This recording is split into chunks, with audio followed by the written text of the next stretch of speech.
দাখিল 2026 MCQ, কোনো বৃত্তের অধিচাপে অন্তর্লিখিত কোন কোন ধরনের?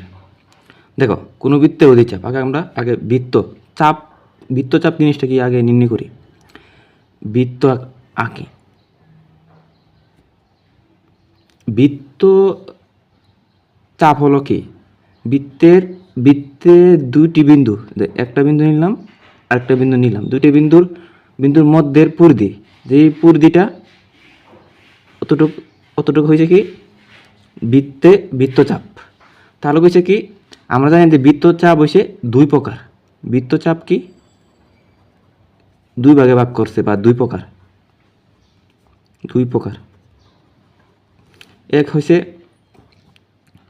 অধিচাপ, আর 2 নম্বর হয়েছে উপচাপ। অধিচাপ কাকে বলে? বৃত্তচাপের বড় অংশটাকে বলা হয় অধিচাপ, আর বৃত্তচাপের ছোট অংশটাকে বলা হয় উপচাপ। তাহলে আমরা অধিচাপ আর উপচাপ নির্ণয় করি।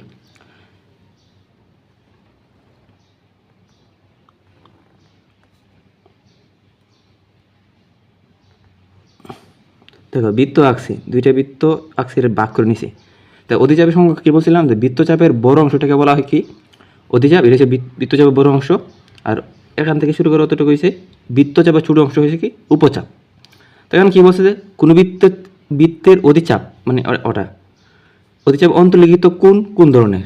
অন্তর্লিখিত মানে ভিতরে। আমরা কি আঁকছি, যে অতটুক থেকে এতটুকু পর্যন্ত সারাটা হয়েছে কি অধিচাপ।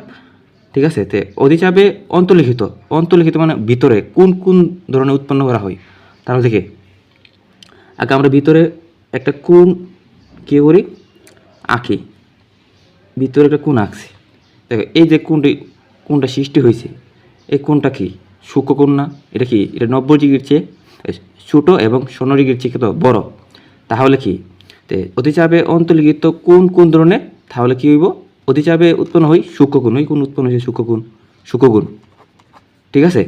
যদি আমরা এখন উপচাপে দেখি, উপচাপে এখানে যদি অধিচাপ বাদে যদি উপচাপ লেখা থাকতো, উপচাপ লেখা থাকলে আমরা কোন ধরনের উৎপন্ন হয় তা দেখি। দেখো, ওই উপচাপ কি অতটুকু থেকে অতটুকু পদ্ধতি। উপচাপ আমরা অন্তর্লিখিত মানে ভিতরে এটা কোন উৎপন্ন করি।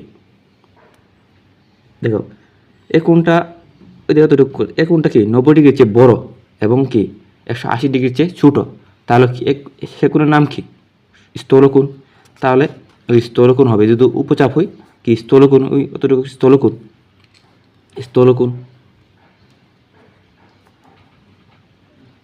আর দেখো, একটা জিনিস মনে রাখো, যে বৃত্তের অধিচাপে বড় অংশ, বৃত্তের বড় চাপে যে কোণ সৃষ্টি হয় সেটা ছোট মানে সূক্ষ্মকোণ।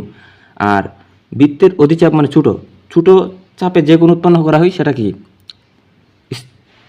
স্থলকোণ। শেষ, ওটাই।